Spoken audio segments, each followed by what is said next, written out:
بسم اللہ الرحمن الرحیم۔ ایکٹوپک پریگنینسی، کیا آپ کا حمل یوٹرس سے باہر ہے؟ حمل کا یوٹرس سے باہر ٹھہرنے کی کیا کیا وجوہات ہو سکتی ہیں؟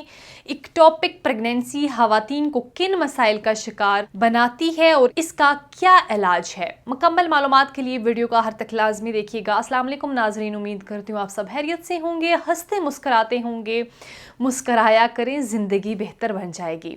تو ناظرین، آج کے پروگرام میں ہم ڈسکس کریں گے بہت سی خواتین میں حمل صحیح اور وقت پر نہ ہونے کی کیا کیا وجوہات ہو سکتی ہیں، کیونکہ بہت سی خواتین کی یہ کمپلین ہوتی ہے کہ ان کا حمل یوٹرس کے باہر ہے، اور وہ حمل جو یوٹرس سے باہر ہو اس میں پریگنینسی اینڈ تک نہیں جاتی اور کچھ ہی ہفتوں کے بعد مسکیریج ہو جاتی ہے۔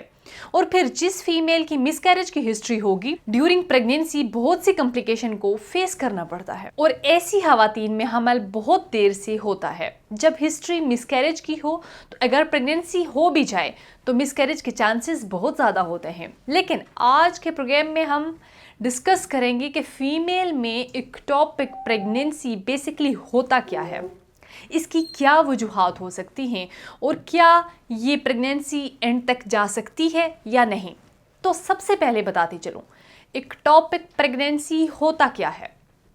ایکٹوپک پریگنینسی کا مطلب یہ ہے ایسی پریگنینسی جو آؤٹ آف دا یوٹرس ہو، یعنی کہ یوٹرس سے باہر ہو، کیونکہ ہم سب جانتے ہیں کہ پریگنینسی کی اصل جگہ یوٹرس یعنی کہ بچہ دانی ہے۔ تو ایسی کوئی بھی پریگنینسی جو کسی اور جگہ یعنی کہ موسٹ کامن پلیسز جو کہ فیلوپین ٹیوبز میں ہو جاتی ہے، تو ناظرین خواتین میں 90% جو کہ ایکٹوپک پریگنینسی کیسز دیکھے گئے ہیں وہ فیلوپین ٹیوبز میں پریگنینسی پائی جاتی ہے۔ اس کے علاوہ اور جگہوں پر بھی پریگنینسی ہو سکتی ہے، جیسے کہ اووری میں یا سروکس میں، یا اس کے علاوہ ایون پیٹ میں بھی ہو سکتی ہے۔ موسٹلی جو انسیڈنس ہے ایکٹوپک پریگنینسی کا 1% ہے۔ اب میں اس کی کچھ وجوہات کی بات کروں، اگر ان وجوہات کی بنا پر خواتین میں پریگنینسی یوٹرس سے باہر ہو سکتی ہے۔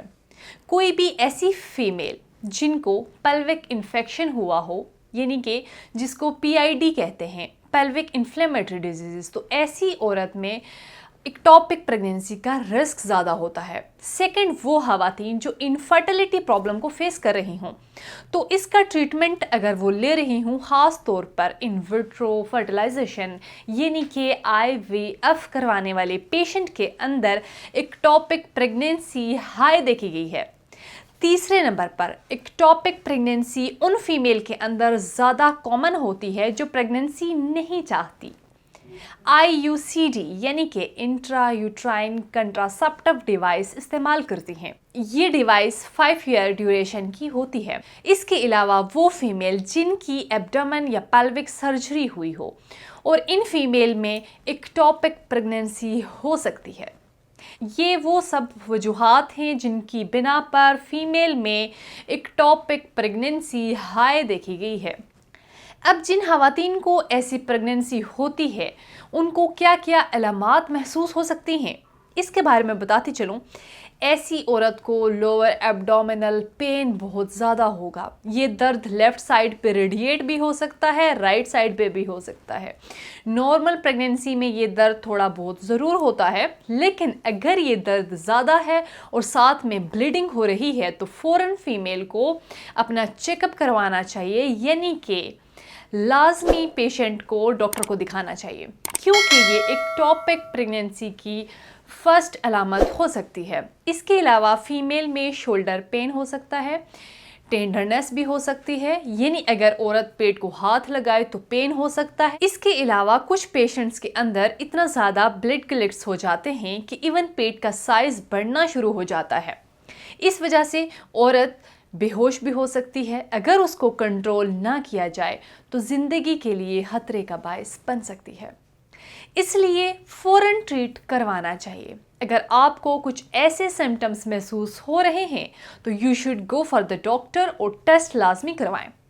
اس کی تشخیص کے لیے الٹراساؤنڈ TVS یعنی کہ ٹرانس ویجائنل الٹراساؤنڈ ہے، اس سے یوٹرس کو چیک کیا جاتا ہے۔ اگر یوٹرس میں پریگنینسی ہو تو اووریز فیلوپین ٹیوبز کا بھی معائنہ کیا جاتا ہے۔ اگر یوٹرس میں حمل نہیں تو حمل کس جگہ پر ہوا ہے، یعنی اگر یوٹرس میں پریگننسی نہ ہو لیکن رپورٹ میں پازیٹیو ہو، اس کے ساتھ فیمیل کو سائن اینڈ سمپٹمز بھی پریگننسی کے فیل ہو رہے ہوں، تو اس الٹراساؤنڈ کے ذریعے ایکٹوپک پریگننسی کو ڈائگنوز کیا جاتا ہے۔ اس کے علاوہ ایک اور ٹیسٹ بیٹا HCG ٹیسٹ ہے۔ HCG کا مطلب ہوتا ہے ہیومن کوریونک گونیڈوٹروفن ان دا بلڈ۔ یہ نارمل پریگننسی میں ریکارڈنگ ٹو گیسٹیشنل ایج اس کا ایک خاص لیول ہوتا ہے، اور ایکٹوپک پریگننسی میں ہارمونل لیول بہت زیادہ کم ہوتا ہے، کیونکہ ایکٹوپک پریگننسی اس طرح سے گرو کر رہی ہوتی ہے جس طرح یوٹرس میں ایک ہیلدی پریگننسی کرتی ہے۔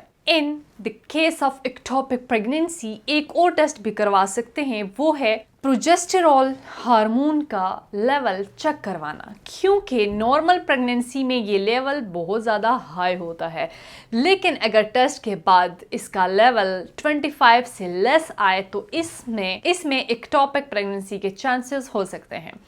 اس سب معلومات کے بعد آپ کو میں بتاتی چلوں کہ آپ کیسے ایک نارمل اور ہیلدی پریگننسی کو اینڈ تک لے کر جا سکتے۔ جی ہاں ناظرین، اب میں ہسٹری آف مس کیریج اور ایسے تمام مسائل کے حل کے لیے ہربل طریقہ علاج کے بارے میں بتاتی چلوں۔ ان تمام وجوہات کو مد نظر رکھتے ہوئے تاثیر دواخانہ کے قابل ماہرین، حکمہ اور میڈیکل بورڈ کی مکمل ٹیم نے ان تمام وجوہات پر غور و فکر کے بعد اس بات کی یقین دہانی کرائی کہ عورتوں میں ان تمام مسائل کو ختم کر کے فیمیل ہیلدی بیبی کو جنم دے سکتی ہیں، اور تاثیر دواخانہ کے ماہرین نے ان تمام پرابلم سے نجات کے لیے قدرتی جڑی بوٹیوں پر مشتمل ہربل علاج متعارف کرایا۔ اس علاج میں شامل قدرتی جڑی بوٹیاں سب سے پہلے ہارمون کو متوازن کر کے پیریڈز کو ریگولر کرتی ہیں اور ساتھ ہی ساتھ اوویولیشن کو یقینی بناتی ہیں۔ ایسی تمام خواتین جو سرجری کے بعد بہت سی کمپلیکیشنز کو فیس کر رہی ہوتی ہیں، تاثیر دواخانہ کے تمام ادویات ان خواتین کو ان کمپلیکیشنز کو قدرتی طور پر ختم کر کے فیمیل کو انٹرنلی ایکسٹرنلی ہیلدی بناتی ہیں، اور ساتھ ہی ساتھ ان ادویات کے استعمال سے مس کیریج کے چانسز کم ہو جاتے ہیں اور عورت کی پریگننسی اینڈ تک جاتی ہے۔ یہ ماں اور بچے دونوں کی صحت کو برقرار رکھتی ہیں۔ اس کے علاوہ یہ ہربل ادویات پریگننسی یا پیریڈز کے دوران ہونے والی درد کی شدت کو کم کر کے عورت کو پرسکون رکھتی ہیں۔ اگر آپ بھی اس مسئلے یا بانجھ پن کسی بھی پیچیدہ مسئلے کا شکار ہیں تو دیر نہ کریں، بلکہ آج ہی تاثیر دواخانہ تشریف لائیں اور مکمل چیک اپ کے بعد اپنا علاج شروع کروائیں۔ تاہم وہ خواتین جو کسی پرسنل ایشو کی وجہ سے کلینک نہیں آ سکتی، وہ اپنی رپورٹس ہمیں واٹس ایپ کر کے تمام ادویات گھر بیٹھے منگوا سکتی ہیں۔ مزید معلومات اور رہنمائی کے لیے ہمارا یوٹیوب چینل تاثیر دواخانہ وزٹ کیجیے گا۔ اگلے پروگرام میں ایک نئے ٹاپک کے ساتھ دوبارہ آپ کی خدمت میں حاضر ہوں گی۔ تب تک کے لیے مجھے دیجیے گا اجازت۔ خدا حافظ۔